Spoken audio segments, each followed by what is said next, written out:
ಟ್ರಬಲ್ನಿಂದ ದೇಶದಲ್ಲಿ ಹಾಹಾಕಾರ.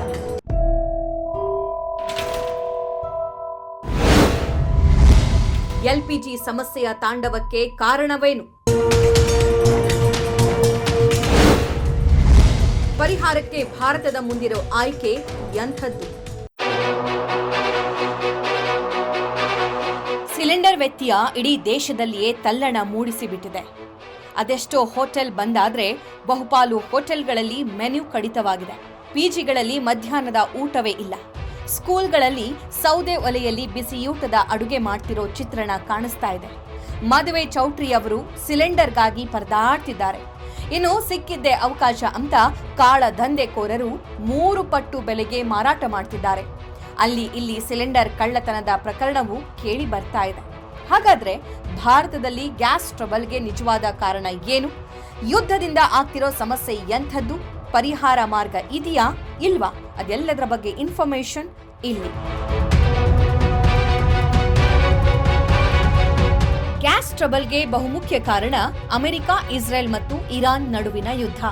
ಅದ್ಯಾವಾಗ America, Israel ಜಂಟಿಯಾಗಿ Iran ಮೇಲೆ ಅಟ್ಯಾಕ್ ಮಾಡಿದ್ರೋ ಅವಾಗ್ಲೇ ಇರಾನ್ ತಿರುಗಿ ಬಿತ್ತು. ತನ್ನ ಸುಪರ್ದಿಯಲ್ಲಿದ್ದ ಹಾರ್ಮುಜ್ ಜಲಸಂಧಿಯ ಸಂಚಾರಕ್ಕೆ ಬ್ರೇಕ್ ಹಾಕಿತು. ವಿಶ್ವದಲ್ಲಿ 20% ವಾಣಿಜ್ಯ ವ್ಯವಹಾರ ನಡೆಯೋದು ಇದೇ ಜಲಸಂಧಿಯಲ್ಲಿ.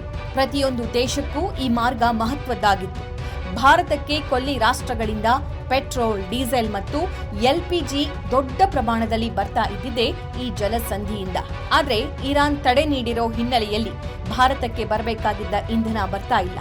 ಪರಿಣಾಮ ನಿಮ್ಮ ಮನೆಯ ಅಡುಗೆ ಮನೆಯಲ್ಲೂ ಕೋಲಾಹಲ ಸೃಷ್ಟಿಯಾಗಿದೆ.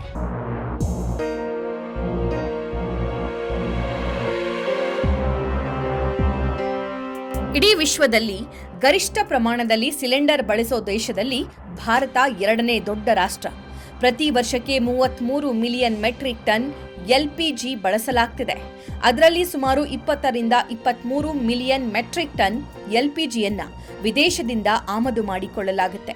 ಅಂದರೆ ಪ್ರತಿ ವರ್ಷ ಭಾರತ ಬಳಸೋ ಗ್ಯಾಸ್ನಲ್ಲಿ 60ರಿಂದ 65% ವಿದೇಶದಿಂದ ಆಮದಾಗುತ್ತೆ. ಅದರಲ್ಲಿ ಸದ್ಯ ಇರಾನ್ ದಾಳಿಗೆ ಬೆಚ್ಚಿ ಬಿದ್ದಿರೋ Qatar, UAE, Saudi Arabia, Kuwait ರಾಷ್ಟ್ರಗಳಿಂದ 90% ಎಲ್ಪಿಜಿಯನ್ನ ಆಮದು ಮಾಡಿಕೊಳ್ಳಲಾಗ್ತಿತ್ತು.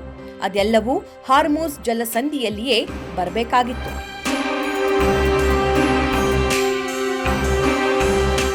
ಬೇರೆ ರಾಷ್ಟ್ರಗಳಿಂದ ಭಾರತಕ್ಕೆ ಬರಬೇಕಾಗಿದ್ದ ಪೆಟ್ರೋಲ್, ಡೀಸೆಲ್, ಎಲ್ಪಿಜಿ ಬರ್ತಾ ಇಲ್ಲವಾದರೂ ಪೆಟ್ರೋಲ್, ಡೀಸೆಲ್ನಲ್ಲಿ ಕಾಣಿಸದ ಕೊರತೆ ಎಲ್ಪಿಜಿಯಲ್ಲಿ ಯಾಕೆ ಅನ್ನೋ ಪ್ರಶ್ನೆ ನಿಮಗೆ ಎದುರಾಗಬಹುದು.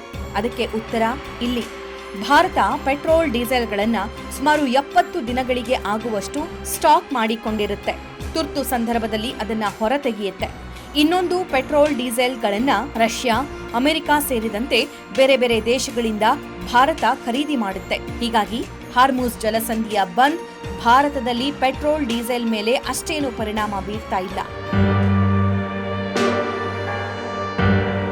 ಈಗಿರೋ ಪ್ರಶ್ನೆ ಅಂದ್ರೆ ಭಾರತದಲ್ಲಿ ಏನಾದ್ರೂ ಪೆಟ್ರೋಲ್, ಡೀಸೆಲ್ಗಳನ್ನ ಸ್ಟಾಕ್ ಮಾಡಿಕೊಂಡಂತೆ ಎಲ್ಪಿಜಿ ಯಾಕೆ ಸ್ಟಾಕ್ ಮಾಡಿಕೊಳ್ಬಾರ್ದಾಗಿತ್ತು ಅನ್ನೋದು. ಇನ್ನು ಎಲ್ಪಿಜಿ ಸ್ಟಾಕ್ ಮಾಡಿಕೊಂಡಿದ್ರೆ ಈ ಪರಿಸ್ಥಿತಿ ಬರ್ತಾ ಇರಲಿಲ್ಲ ಅಂತ ನಿಮಗೆ ಅನ್ನಿಸಲೂಬಹುದು. ಅದಕ್ಕೆ ಸರ್ಕಾರದ ಮಾಹಿತಿ ಪ್ರಕಾರ ಭಾರತದಲ್ಲಿ ಎಲ್ಪಿಜಿ ಸ್ಟಾಕ್ ಇರೋದು ಸುಮಾರು 20ರಿಂದ 30 ದಿನಕ್ಕೆ ಆಗುವಷ್ಟು ಮಾತ್ರ. ಅದಕ್ಕೂ ಜಾಸ್ತಿ ಸ್ಟಾಕ್ ಯಾಕೆ ಸಾಧ್ಯವಿಲ್ಲ ಅಂದ್ರೆ ಎಲ್ಪಿಜಿಯನ್ನ ಗೋಡೌನ್ನಲ್ಲಿ ಸಂಗ್ರಹ ಮಾಡೋದಕ್ಕೆ ಆಗೋದಿಲ್ಲ. ಅದನ್ನ ಹೈ ಪ್ರೆಷರ್ ಇರುವ ದೊಡ್ಡ ಬ್ಯಾರೇಜ್ ಟ್ಯಾಂಕ್ಗಳಲ್ಲಿ ಸಂಗ್ರಹ ಮಾಡಲಾಗುತ್ತೆ. ಅಂತಹ ಟ್ಯಾಂಕ್ಗಳನ್ನ ನಿರ್ಮಿಸೋದು ತುಂಬಾ ದುಬಾರಿ ಮತ್ತು ತುಂಬಾ ಸಮಯ ತೆಗೆದುಕೊಳ್ಳುತ್ತೆ. ಇನ್ನೊಂದು ಅಪಾಯವಂದ್ರೆ ದೊಡ್ಡ ಪ್ರಮಾಣದಲ್ಲಿ ಸಂಗ್ರಹ ಮಾಡೋದ್ರಿಂದ ಅಗ್ನಿ ಅವಘಡ ಸಂಭವಿಸೋ ಸಾಧ್ಯತೆ ಕೂಡ ಇರುತ್ತೆ. ಸದ್ಯದ ಪರಿಸ್ಥಿತಿಯಲ್ಲಿ ಭಾರತ ಮುಂದೆ ಕಲಿಬೇಕಾಗಿರೋ ಪಾಠ ಯಾವುದು ಅಂತಂದ್ರೆ ಯಾವುದೇ 2-3 ದೇಶದ ಮೇಲೆ ಎಲ್ಪಿಜಿಗೆ ಡಿಪೆಂಡ್ ಆಗಬಾರದು ಅನ್ನೋದು. ವಿಶ್ವದ ಬೇರೆ ಬೇರೆ ದೇಶದ ಜೊತೆ ಸ್ವಲ್ಪ ಪ್ರಮಾಣದಲ್ಲಾದ್ರೂ ಆಮದು ಒಪ್ಪಂದ ಮಾಡಿಕೊಳ್ಳಬೇಕು. ಹಾಗೇನಾದ್ರೂ ಮಾಡಿದ್ರೆ 1-2 ದೇಶದಿಂದ ಆಮದು ಸಮಸ್ಯೆ ಆದ್ರೂ ಕೂಡ ಬೇರೆ ದೇಶದಿಂದ ಭಾರತಕ್ಕೆ ಎಲ್ಪಿಜಿ ಆಗಿರಬಹುದು ಬೇರೆ ವಸ್ತುಗಳನ್ನ ತರಿಸಿಕೊಳ್ಳೋದಕ್ಕೆ ಸಾಧ್ಯವಾಗುತ್ತೆ.